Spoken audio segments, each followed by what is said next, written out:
Au moins une personne tuée, une vingtaine d'autres blessées et transportées vers des hôpitaux locaux à Beyrouth. L'armée israélienne a bombardé la banlieue sud de la capitale libanaise ce dimanche, disant cibler au cadre du Hezbollah. Benyamin Netanyahou prévient qu'il continuera à faire frapper le mouvement chiite libanais.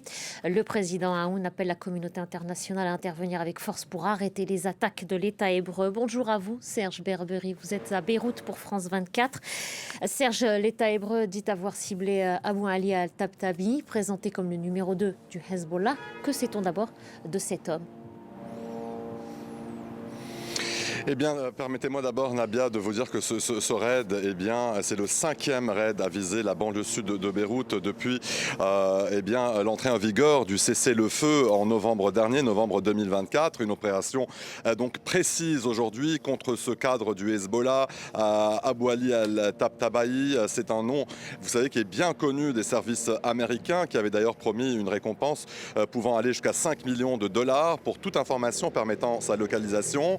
Le bureau du Premier ministre israélien Benyamin Netanyahou a confirmé qu'il s'agissait du chef d'état-major du Hezbollah, décrit comme l'homme qui a été chargé du développement militaire du Hezbollah et du après la guerre entre Israël et le Hezbollah.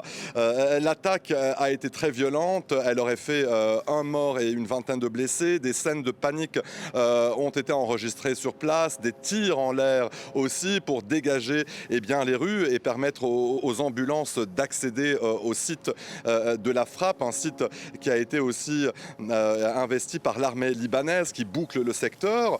Et cette frappe, vous savez, n'arrive pas au hasard. C'est selon la presse israélienne la 3e tentative contre Tabtabi donc pour l'éliminer depuis la guerre entre Israël et le Hezbollah. Et dans ce climat, vous l'avez mentionné, le Premier ministre israélien Netanyahou a encore une fois durci aujourd'hui le ton en affirmant que Israël allait continuer de tout faire et ce qui est nécessaire donc pour empêcher le Hezbollah de reconstituer ses capacités militaires.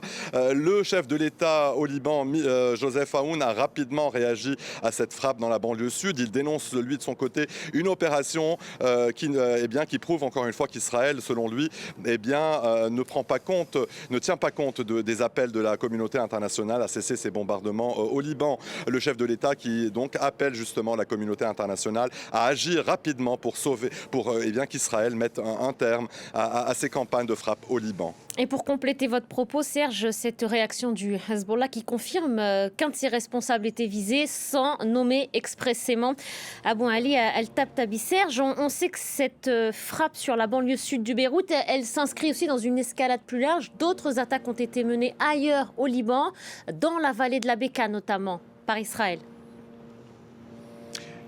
Exactement, comme vous l'avez bien mentionné, ce raid à Beyrouth, il s'ajoute à de nombreuses frappes ce week-end et dans les semaines précédentes, des frappes qui ont visé la banlieue sud de Beyrouth, la Bekaa, notamment les zones qui sont situées à la frontière libano-syrienne. Ces 4 derniers jours, l'aviation et les drones d'Israël ont multiplié leurs opérations. Il y a plusieurs morts, des blessés. Tsahal parle d'attaques contre des rampes de lancement de roquettes du Hezbollah, mais aussi des sites militaires d'entraînement du Hezbollah. Le Hezbollah qu'Israël accuse d'avoir remis en place malgré le cessez-feu ces rampes de lancement de roquettes. Pour Beyrouth, vous savez Nabia, à Beyrouth ici les officiels, les responsables libanais dénoncent depuis des semaines une escalade continue de la part d'Israël, des violations répétées du cessez-le-feu et aussi et encore l'occupation de 5 collines stratégiques au sud du Liban dans la zone frontalière. Le ministère de la Santé, lui de son côté, fait état de plus de 330 morts et près d'1 millier de blessés depuis le cessez-le-feu, l'entrée en vigueur du cessez-le-feu en novembre 2024. Merci beaucoup Serge. Serge Berberi depuis Beyrouth dans l'actualité de ce dimanche.